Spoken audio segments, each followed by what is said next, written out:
It's the dream of every cricketer, the ultimate glory. Few manage to keep their date with destiny. But for many, it's been heartbreaks and a cross to bear. The Holy Grail is here in India. I'm Rupha Ramani, and Firstpost brings you the ringside view. We bring you the Cup of Dreams. Cricket World Cup coverage like never before. It's over! He's done it again! Unbelievable! Oh, straight into the roof of the net. Nice one. Straight down the middle. So a good performance from both teams here today. Hi, how are you doing? Yes, it's a Sunday, but we're here to bring you something special. I'm Rupha Ramani, and you're watching Firstpost.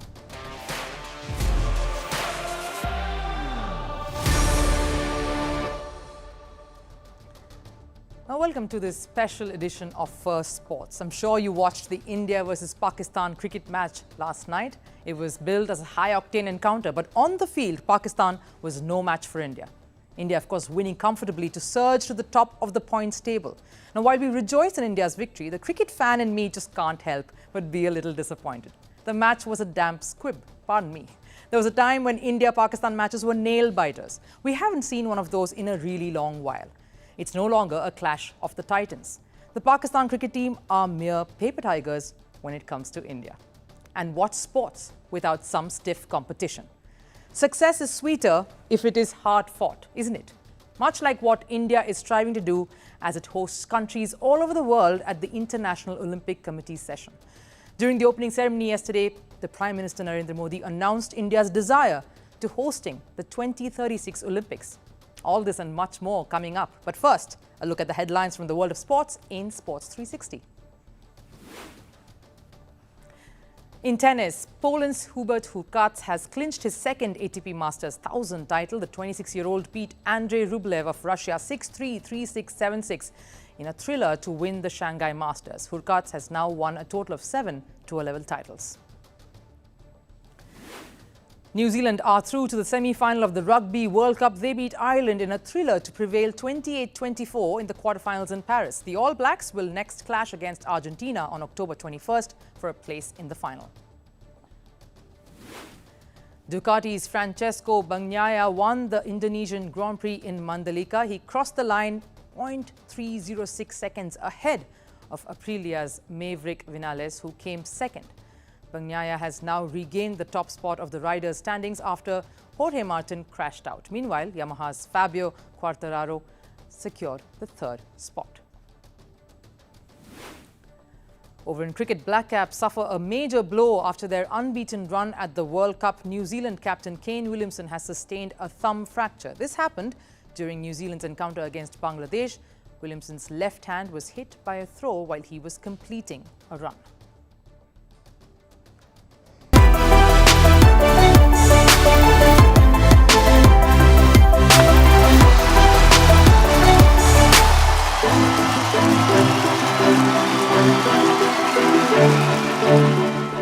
What a whirlwind weekend it's been, and I'm back in the studio now, away from Ahmedabad that was in the grip of World Cup fever. Now, the three positives that we have to look at for the Indian cricket team from that win last evening, number one, has to be Rohit Sharma. There's something about this batter and the big stage. Come the World Cups, and he stamped his authority on it. He did that in the previous edition in 2019 in England. And though he stumbled in his very first game against Australia in this edition, the next two have seen Rohit Sharma step up. He scored 100 against Afghanistan and Delhi and a half-century against Pakistan to steer the run chase. Moderate targets both, but the class and his form all shining through. Boding well for his next upcoming match in this week. There are two of them that India will be playing. And as a captain, he seems to be finding his feet as well.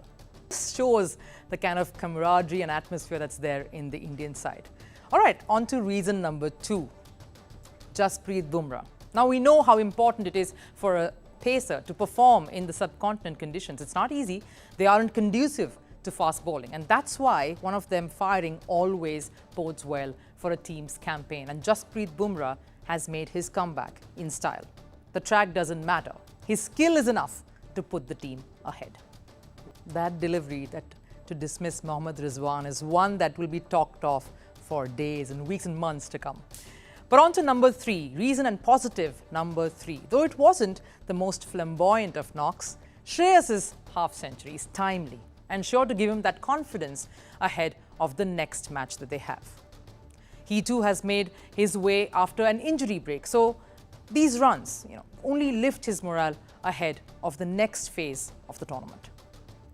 All right, we looked at the 3 positives for India after that win. We have to look at some of the concerns for Pakistan as they tackle the rest of the campaign. Number 1 has to be the batting collapse. Crumbling from 155 for 2 to 170 odd for 7 would make them go back to the drawing board and figure out just what went wrong. A very mercurial performance just after a scintillating one where the middle order stood up and delivered against the Langans. That is a bit of a concern. Their next match is against Australia. So surely that will be a matchup that will test their batting another time. The second concern will have to be Shaheen Shah Afridi, and we were not really expecting his name to sort of figure in a concern list. Now, what felt like him starting off on a searing note in international cricket has not really gone the distance in this particular World Cup, at least not just yet. The pacer doesn't seem to be in his elements just so far, and with the tournament inching towards the halfway mark, it is about time Shaheen focused on making an impact right at the top to give his team that solid start. Of course, Coach Mickey Arthur there really sort of softening the blows or the questions coming in from the media. But of course, that leads to the third concern. We spoke about the coach. The other sort of key component in a team setup has to be the captain, Babar Azam. Yes, he scored a half-century, but we really haven't seen the best of him just yet. The next big one, and we know that could be around the corner, and it's just a matter of time, and it better come soon, especially at the rate at which he dominates the opposition. That hasn't happened so far. And if Pakistan wants to improve their chances of qualifying for the semi-final, Babar Azam has to strike and strike hard. He did well, in fact, in the last edition of the Cricket World Cup, where he struck 100 and 350s. So he'll have to just sort of rekindle that performance on the big stage that he does so well and show some glimpses of that spark once more. Now, if you were present at the Narendra Modi Stadium to witness that India-Pakistan match, you would be part of a large partisan crowd that was vociferously supporting Team India. There were collectively loud jeers and boos when Babar Azam, the Pakistan captain, stepped up to the toss.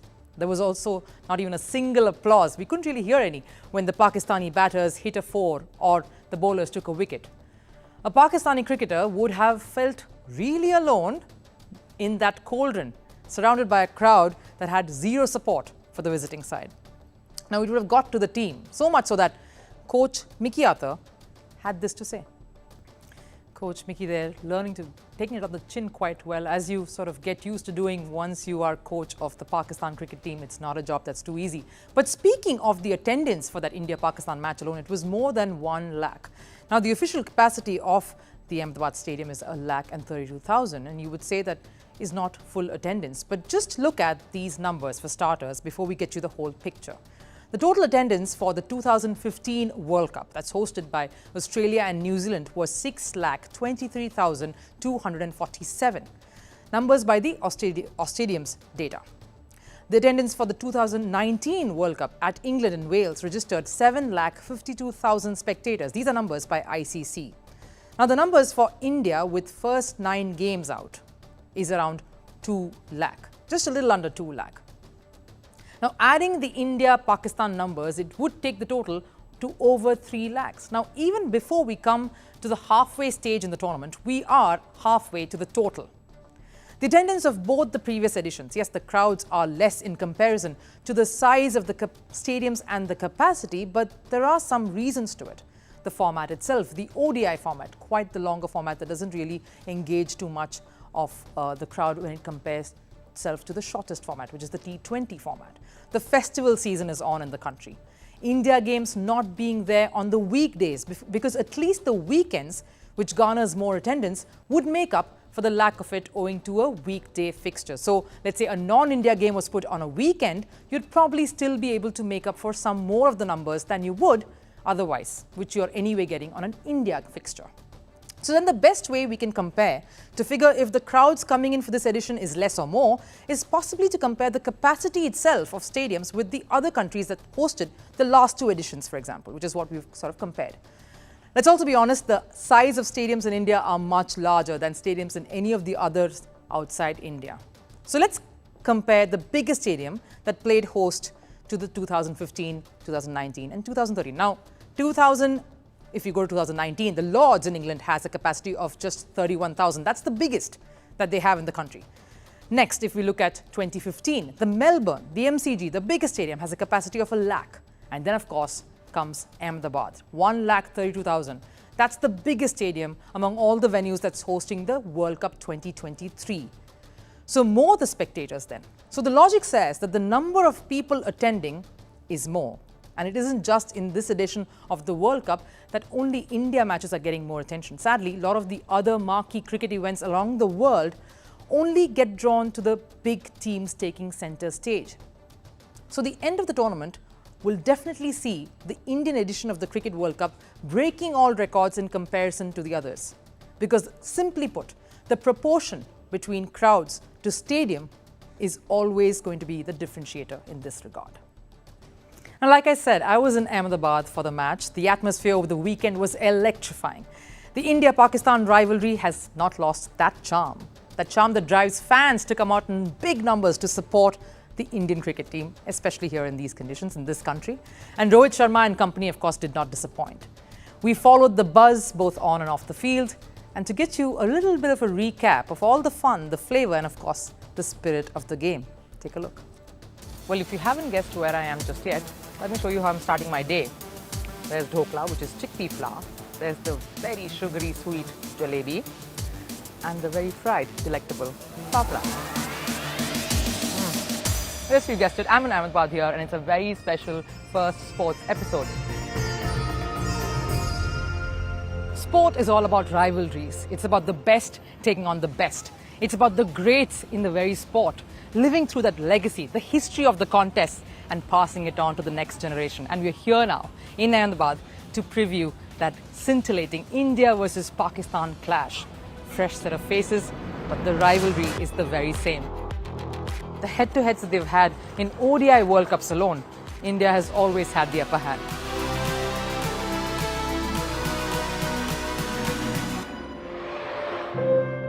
Jasprit Bumrah took his very first steps into international cricket, or cricket itself, right here where I'm standing at the Nirman High School. This is where it all started for him.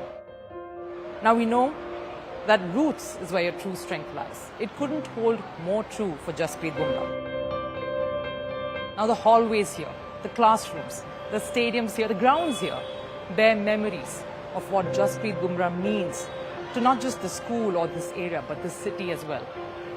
There are pictures, there are posters, all that are adorning these very hallways here that truly tell the story of Jasprit.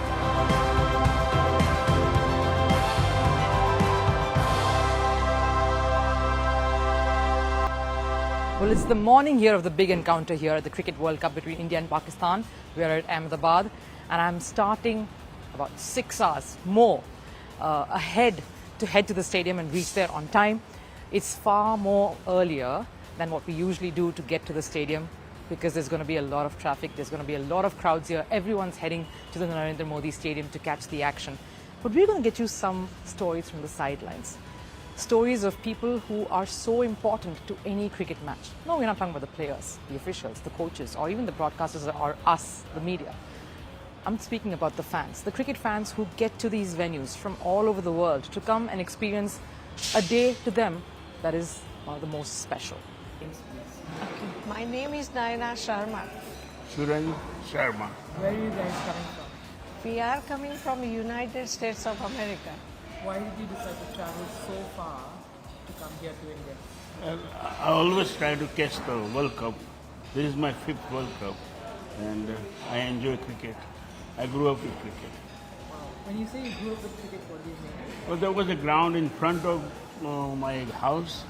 That's where the Modi went to school, and I always watch. I never played, but I always watch, and then I enjoyed the cricket so much. So I become a become a Cricket fan. become a fan. Yeah. Okay, why did you decide to come for this one? Because it is going to be very crowded and today is Yeah. a big day. Why did you decide to come for this? I always want to be part of the World Cup. So this is my, hopefully one more after this, but this is main one. So, because it's in India. Even though he had an open heart surgery, he just wanted to see. We are looking at these World Cups ever since 2007. We go everywhere. And you go together? Yes. Do you love the sport as much as he does? No. I go with him because I love Now, him. this time because of my health, my son wants her with me all the time because something happened and she's there. And is there a thought, do you dream of seeing the next World Cup 4 years later? I'm dreaming, yeah. But God knows if I'm going to be around or not. But I will, I'd like to see one or two more. You know. Just one more question. I wish that Bharat should win all the time and they should get World Cup all the time. 2011 was my best memory. I got pictures all over the house. Is that your favorite World Cup? Yeah, that because we won. Yeah. Thank you so much for sharing your story and we really wish you all the best. Hope you really have a wonderful World Cup. Yeah. Thank you. And hopefully we see you there. You'll be there, right? Okay, we'll see you there. And one more thing, you are very beautiful. Oh.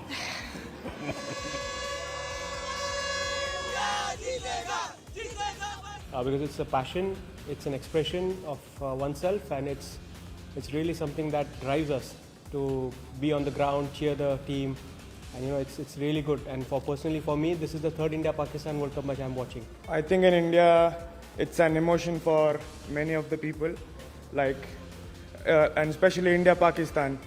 It comes within each fan, like it's an emotion. The best reward is the India win. That's the biggest reward that we'd get. But more than that, it's more about being on the ground, cheering the team, and being part of something that's going to create a history. So that's the best reward I can have. The cricket, what does it mean to me?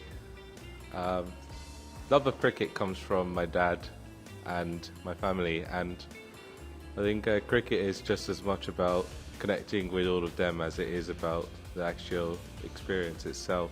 I really love cricket because I've grown up coming to India every year, just playing with my cousins and stuff in the villages, and always watching it. They take a day off school when there's a big match on, so it's a big day, especially with Pakistan for visiting for the first time in so long. It should be a good day. For me, cricket is colour, excitement, fun, victory, losses, and lots of emotions, because I think we Indian fans are generally very emotional when it comes to victory and losses, and people express themselves, we express ourselves, and it's great fun to be watching the game at the biggest stadium in the world.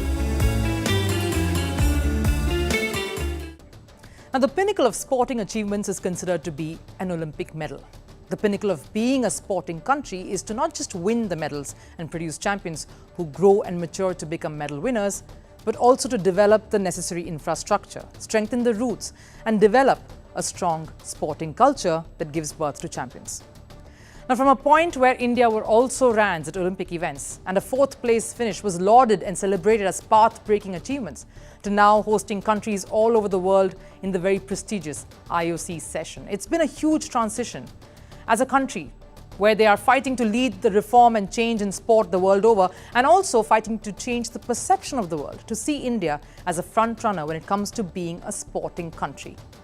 So what is an IOC session? The International Olympic Committee is the body, of course, that governs sport the world over.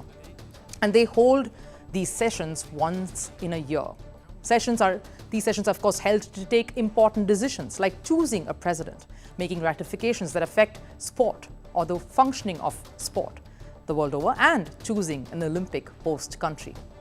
Now, the very first time that an IOC session took place in India was 40 years ago, in 1983 in New Delhi, which was the 86th edition of such sessions. And what India is proving now is that it is not a one-trick pony. Cricket is no longer the only sporting brand that defines the country. The country is on the path to developing itself as a hub for sporting disciplines to thrive and succeed. The recently concluded Asian Games bears testament to that. Athletes at Hangzhou pulled off a show for the world to watch. The performance at the Asian Games has set the perfect backdrop for India's Olympic aspirations to kick off. A desire announced by the Prime Minister himself. सबके सामने 140 करोड़ भारतवासियों की भावना जरूर रखना चाहूंगा। भारत अपनी धरती पर ओलंपिक्स का आयोजन करने के लिए बहुत उत्साहित है।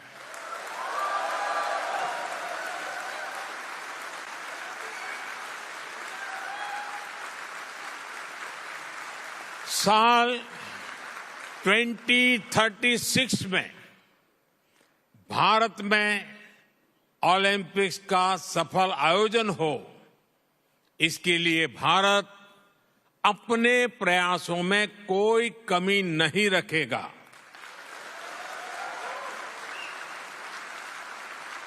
ये 140 करोड़ भारतीयों का बरसों पुराना सपना है। Quite a stirring speech there by Prime Minister Narendra Modi announcing India's desire and commitment towards wanting to host the 2036 edition of Olympics here in India. And we're already getting there as a host for multiple international events over the years. Now, if you just take a look at all the top events that India has hosted, from the Commonwealth Games to the Cricket World Cup that's underway right now, India is not a newbie in the ring when it comes to hosting international meets.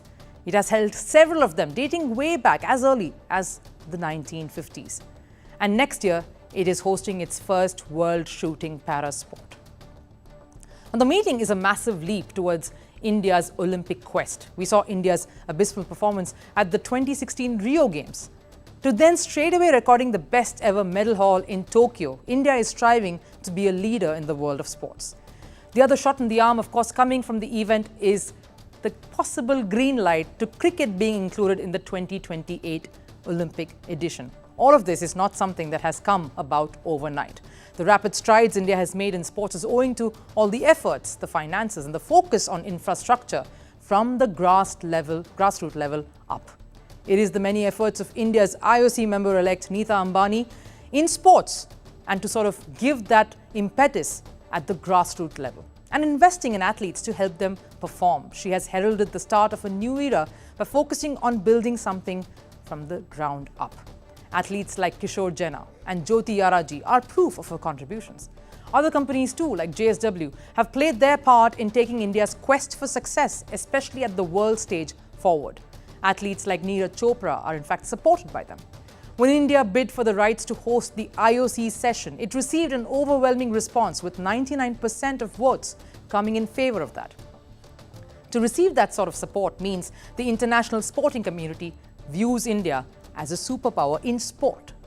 The IOC session is just a means to reach that end goal. Let's hope then that India's dream to host an Olympics too is met with equally little resistance. And finally, it's time to end the show now. And on Last Serve today, in the subcontinent, cricket is more than just a sport. We often say the result is a matter of life and death, and sometimes it really is. Just like this fan we told you about earlier, he wanted to watch India play desperately, lest life doesn't allow him another opportunity. He has just had heart surgery. That's the power of sport. The memories outlive the match. Thanks for watching. Have a great day. I always try to catch the World Cup. This is my 5th World Cup and I enjoy cricket. Hopefully one more after this, but this is main one. So, because it's in India. Even though he had an open heart surgery, he just wanted to see. Yeah, but God knows if I'm going to be around or not. But I will. Oh yeah, I'd like to see 1 or 2 more.